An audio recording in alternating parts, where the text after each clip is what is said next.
Hi, I'm Greta. And I'm Claudia, and welcome to Knitters and Critters and Readers.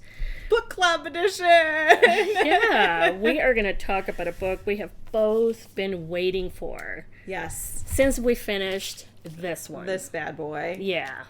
Here it is, House of Breath and Sky, the second Crescent City novel. Consider this your warning. This will be full of spoilers. Oh, yeah. Yeah. If you haven't read basically any of Sarah J. Maas's other books, Throne of Glass or any of the other Court of Thorn and Roses, yeah. There's lots of things we have to talk about, and we'll probably be having spoilers from all of those series, at least minor ones. So if you haven't read those, stop here. Yeah, and you don't want to be back. spoiled because I'm the person who read the last page first. I cannot believe you. I do that. Oh, you are crazy. I do. I need to know what's happening. Yes. Yeah. Well, we're going to be talking today mostly about House of Sky and Breath. Yeah. And with a little bit of maybe speculation about what's going to happen in book 3 because, Yeah. oh my God, this ending. Seriously. Yeah, I was like, Gasp. What? Gasp. But we have to talk about the elephant in the room first, which I think is how it's the size of an elephant. it is. This is like at least 800 pages.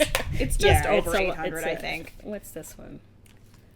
Oh, this one is 800. Yeah.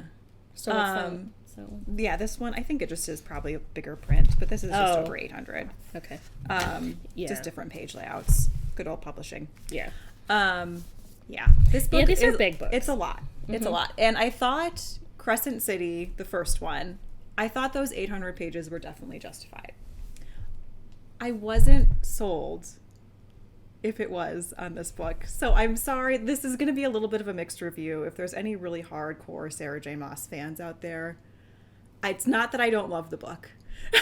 But we love what happens. We love it's what just happens. That And in retrospect, I think that all 800 of these pages were probably needed to set things up for book 3. But while I was reading it, I was thinking to myself, why are we hearing so much from Ethan? Why are we hearing so much from Therian? It's not that I don't love those characters, I really do, but they had a lot of page space that I'm not sure was completely justified. Right. But we might be getting a little bit ahead of ourselves. Basically, this book follows, just a very high-level synopsis, still follows Bryce and Hunt after the events of House of Earth and Blood. They are trying to live quietly under the radar. Unfortunately, they get kind of drawn into a missing persons case. There is a human boy that has gone missing who apparently has some pretty amazing magical powers that could make him a threat to the Asteri. So, of course, Bryce and Hunt are interested in that. Even more so when they find out that Bryce's deceased best friend, Danica, may have known the missing boy's older sister, who is now also possibly dead. Turns out she is actually dead. Yeah, she is dead. But that was part of the mystery that kind of drew them into the storyline. Yeah. What did you think about that? I don't know how I felt about all the revelations about Danica. Because, in this book, it's like they are soul sisters. They don't keep anything from each other. They are 100% like, no, not romantic, but best friends. In love in the way that you are in love with your best friend. Yeah. And then in the second book, we find out there's an array of shit that Danica was keeping from Bryce. Yeah. And it's like, okay, I understand wanting to protect Bryce, and I kind of understand that, but I just feel like Bryce was always so transparent with Danica. Yeah. And to find out that Danica wasn't being that transparent with Bryce. And at no point in the book did it feel like Bryce was grappling with that. Mm-hmm. Like, it's not that I think that it's be unreasonable that Danica would have all these secrets. Maybe it's not. Mm-hmm. But Bryce should have been pissed about this, that there was apparently a huge chunk of Danica's life that she had no involvement in, right down to the fact that she was in love with someone. She had a mate. I mean, yeah. Yeah. Yeah. And I think she was really, really hurt. Yeah. But I think it was more like her interest in finding the boy was overriding everything else. Was overriding everything else. Yeah. And it's one of those tricky things where I think plot might have gotten in the way of character development a little bit. I mean, that's always the dance you play when you're writing any kind of series, particularly one that's going to probably be as epic as this one's going to need to be to wrap everything up. Yeah. This very much felt like the book that she's just trying to get all the pieces on the board and get everyone introduced and get everyone interested. So I think some of the character development might have suffered a little bit for that. But I agree. I also kind of questioned whether or not the search for this missing boy, Emil, was enough of an incentive for Bryce to essentially put herself, Hunt, and their entire families and friends in the crosshairs of the Asteri. Yeah. I mean, they've been threatened, repeatedly, and I agree. It certainly didn't feel like enough for Hunt. And he was just kind of going along with it, even though because on the of page Bryce. he had misgivings about it. I was like waiting for Hunt to not betray them like he had in the first book, but I was waiting for Hunt to put the brakes on it, to tell someone, to get someone else involved to protect Bryce and himself and their family and all of this stuff. And it never happened. But I kind of feel like it would have been more true to his character if he had tried. The other thing I thought it would have been nice to have a point of view from Callum, the other prince. You're supposed to hate Callum when you meet him. He's this very stuffy, distant cousin of is it both? What's his name? Bryce's brother. Ruhn? Ruhn's cousin, distant cousin. Yeah. And he comes into the story with all this swagger, saying that the Autumn King has arranged a marriage between him and Bryce. And so, of course, you're supposed to hate him immediately, but come to find out that he was actually in love with Emil's older sister. He's trying to find her body and Emil both to protect, this woman who he loved. What's to find left out the secret of it. Yeah. I thought that from a technical point of view, I thought that if we had had chapters from his point of view, we would have cared about finding Emil more than I think I did, at least. I mean, I thought it was interesting, and I thought, it would be cool if they had this kid with this magical Thunderbird power. But I thought it would make it more visceral for the reader and more engaging. Also, spoiler alert, when Callum dies at the end, I thought that sacrifice would have meant more and been more heartbreaking if we had been able to get closer to Callum as readers. But again, this is an 800-page book. She probably just didn't have space for it. I totally understand. You have to cut something. But just for me, I think that would have been nice to maybe hear a little bit less from Therian and maybe a little bit more from from Callum. Yeah. And poor Ruhn. Yeah. Yeah. He ends up in a really good situation and then a really crappy situation. Yeah. I don't know. Part of me is really, I don't know. I kind of felt bad that in the end, Hunt ends up in the same situation he was in before. He's been enslaved again. He's got the halo. It's like muffling his powers. Okay. So here's my question for you. Do you think Hunt is going to survive? And I'm asking this because we all know that Sarah J. Maas loves herself to pull a switcheroo when it comes to the main love interest. Right. She did it with Aelin Selena in Throne of Glass. She did it again with Farah. Is it going to happen again? And I was reading it, thinking about this while I was reading it, because it seemed like Bryce was less certain about Hunt being her mate than some of Sarah J. Maas's other female characters who have been like so sure once they finally admit that this is a mating bond that he is the one. It just always kind of felt to me that maybe Hunt was a little bit more into her than she was into him. I don't know. This could just be me. I don't know. I do hope that he is endgame. Because I mean, at this point, if she does it a third time, I think it's just going to be like, true. Okay, true. There's you surprised us again. Not really, because you do this in every series. No, I think that, I don't know, I kind of felt that Bryce was as much into the relationship as he was. Okay. But I do hope he survives. I do hope they're endgame. I really like Hunt as a character. Don't get me wrong. This is not me hoping that he dies. No. I know what you mean. And I hope she doesn't do it. Both for predictability's sake, because really? Yeah. I mean, come on, dude. That's so 2019. Right. That's so two pre-pandemic. series ago. Yeah. How do you feel about the whole mating bond thing? Do you think is that a trope that you enjoy in romantic fantasies?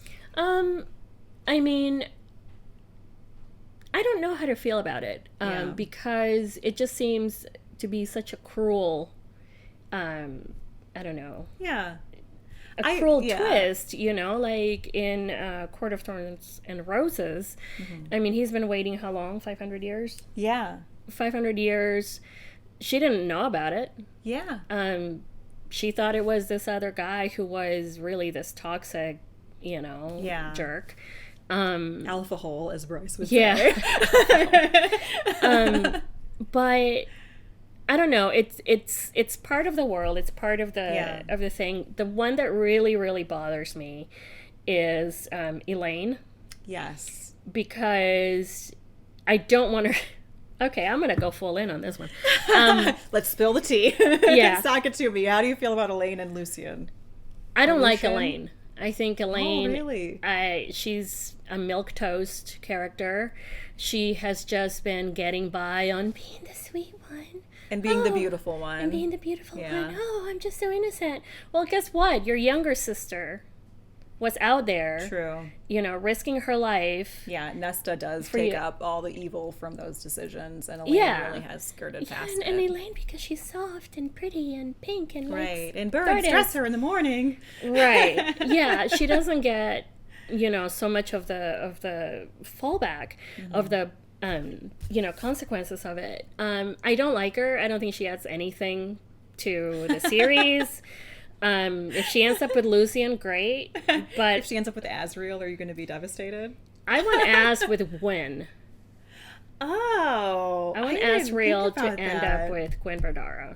That's. Oh. I would like that. Yeah. I think, Asriel gave her his dagger, whatever, and all of that. And Lucian, he's a tortured little boy, and I think he and Elaine could, probably do each other some good. Right. But Asriel, I think he needs somebody with more spirit.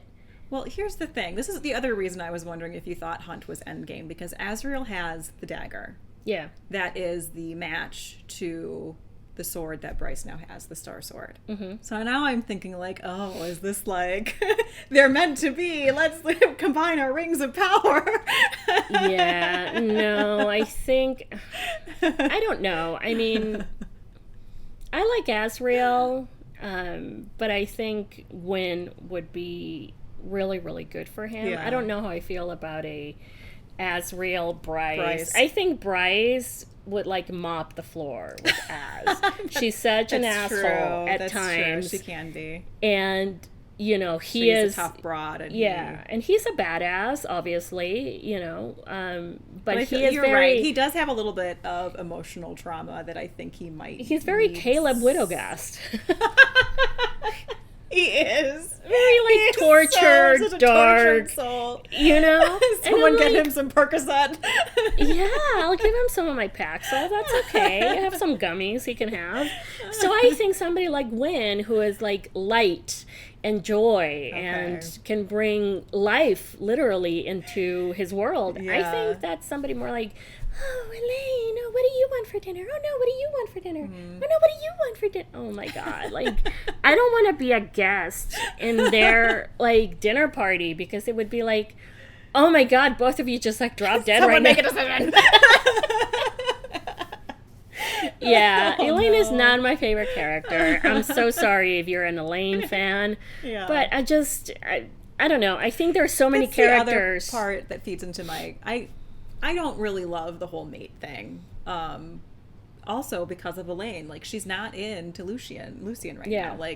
That just seems really shitty to have a whole, I guess not magic system, but a whole biological function that's saying mate with this one person forever when you're not into them? Like, what about consent, Sarah J. Maas? Yeah. Wow. But also, like, as someone who's in a long-term relationship, I think part of the romance comes with waking up every morning and actively deciding that you love this person and you're going to be faithful to this person. And I feel like the mating bond, soulmate thing kind of, I don't know, undercuts that a little bit. I think so too. I mean, you end up growing as a person with like same as you, like with my husband, you know. And what a lot of people don't understand in these books is that love is not a feeling, it's a verb. Yeah. You, a lot of times, I'm sure Steve has had to make that decision that he is going to love me. Yeah. Because I have been very unlovable at times. You know, like the decision that you make day in and day out to accept someone with their faults and their virtues, and that you are going to love them through thick and thin. And, you know, it's like, okay, you know, the universe decided that we are mates and everything's going to be perfect. No. Yeah. No. I mean, that's just lust. In my view. Yeah, that's that true. That is what brings you together. The honeymoon phase that is over so fast, and then what do you do with yourselves? Yeah, seriously. No matter how many ways you do it with yourself. Right. Yeah, seriously. So in that sense, I'm like, okay, that is how things work in this universe. Well, but it's also, like a whole universe at this point. Oh, I know. But also, the thing is, not just Elaine has to consent, but what happens to Lucien if she doesn't want to be with him? True. Is he just screwed not being able to find happiness for the rest of his existence because she's not into it? Yeah. You know? So I mean, yay, it worked out for Farah and Bryce. Yeah, but yeah. Well, okay, so we've been talking about A Court of Thorns and Roses a lot because of the way that House of Sky and Breath ended. With that last sentence, you find out that the world that Bryce entered was not hell like she thought, but Prithian, right? That's the world in Court of Thorns and Roses. Yeah, she ends up in the Night Court. She does. She's Azrael's there. Amren is there. I don't know if we get a view. We get a glimpse of Rysand for sure. I'm not sure if we get a glimpse of Farah.